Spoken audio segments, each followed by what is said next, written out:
எல்லாருக்கும் வணக்கம் and welcome to my channel. இன்னைக்கு நம்ம பார்க்க போகிறது ரொம்பவே சூப்பரான முட்டை குழம்புங்க. இதுக்கு நம்ம ரெடிமேட் மசாலா எதுவும் யூஸ் பண்ண போகிறதில்ல. நம்ம வீட்லேயே செட்டிநாடு ஸ்டைலில் வறுத்து அரைச்சி பண்ண போகிறோம். நீங்கள் இனி இந்த சேனலை சப்ஸ்கிரைப் பண்ணாட்டி மறக்காமல் சப்ஸ்கிரைப் பண்ணிக்கோங்க. இப்போ வாங்க எப்படி பண்ணுறதுன்னு பார்க்கலாம். முதல்ல மசாலா பேஸ்ட் ரெடி பண்ணிக்கலாங்க.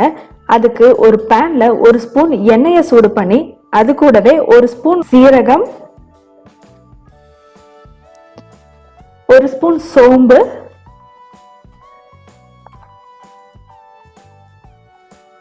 ஒரு ஸ்பூன் குருமிளகு,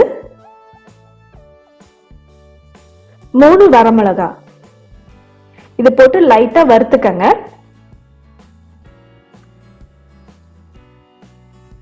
இது கூடவே 1/2 கப் தேங்காய் சேர்த்து நல்லா கோல்டன் பிரவுன் வர வரைக்கும் வறுத்துக்கங்க.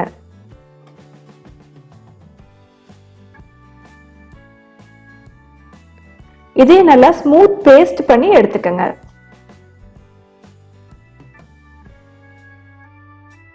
ஒரு மிக்ஸி ஜார்ல தக்காளி கூட இஞ்சி பூண்டு சேர்த்து இதையும் தனியா ஒரு பேஸ்டா ரெடி பண்ணி எடுத்து வச்சுக்கோங்க.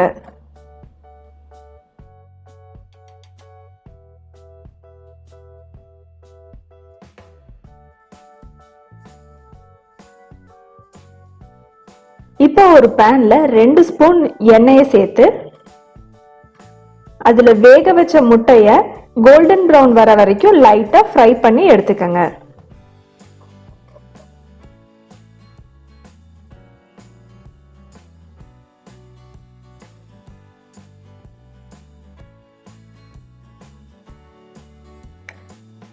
அதே பேன்ல இனியும் 1 ஸ்பூன் எண்ணெய் ஆட் பண்ணிக்கங்க. அதுலயே 1/2 ஸ்பூன் கடுகு,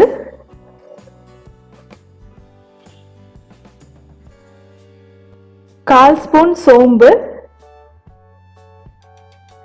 ஒரு கொத்து கருவேப்பிலை, இது நல்லா பொரிச்சதுக்கு அப்புறமா வெங்காயம் சேர்த்துக்கிறேங்க.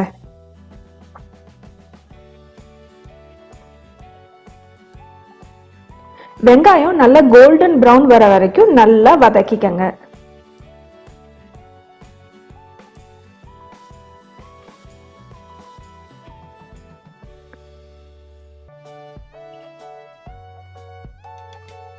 இப்ப இதுல நம்ம அரைச்சு வச்சிருக்க தக்காளி பேஸ்ட் ஆட் பண்ணிக்கிறோம்.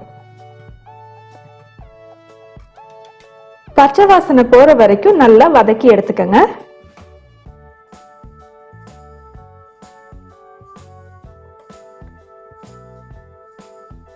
அதுலயே இப்ப 2 ஸ்பூன் மிளகாய் பொடி,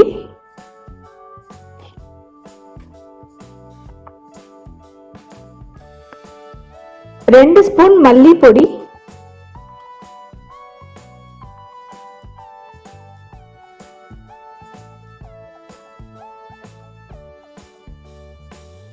1/4 ஸ்பூன் மஞ்சள் பொடி, உப்பு தேவையான அளவு. இதை நல்லா மிக்ஸ் பண்ணிக்கங்க. தண்ணி வேணா லைட்டா தெளிச்சுக்கங்க.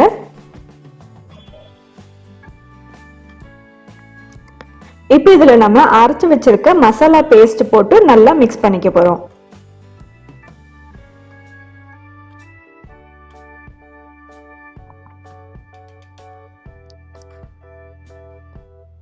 தண்ணி லைட்டா ஆட் பண்ணிக்கங்க. தொக்கு கன்சிஸ்டன்சில இருக்கும்.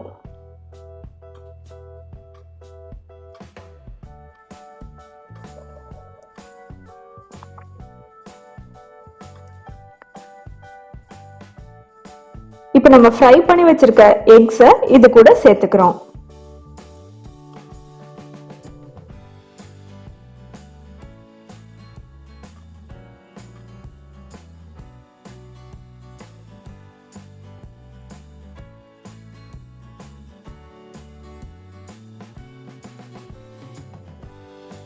மசாலால நல்லா பிரட்டி விட்டதுக்கு அப்புறமா இது கூட நீங்க தேவையான அளவு தண்ணி சேர்த்துக்கலாம். உங்களுக்கு எந்த கன்சிஸ்டன்சில வேணுமோ அவ்வளவு தண்ணி ஆட் பண்ணிக்கங்க.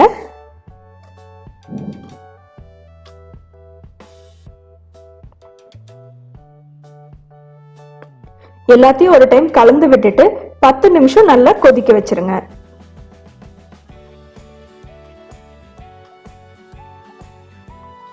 கொஞ்சமா மல்லி இலை சேர்த்துக்குங்க.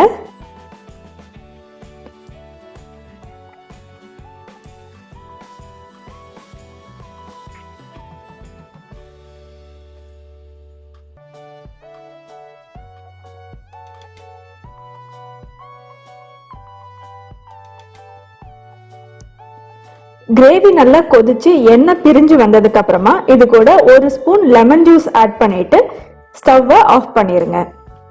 சூப்பரான முட்டை குழம்பு ரெடி ஆயிருச்சுங்க. கண்டிப்பா வீட்ல செஞ்சு பார்த்துட்டு எப்படி இருக்குன்னு கமெண்ட் பண்ணுங்க.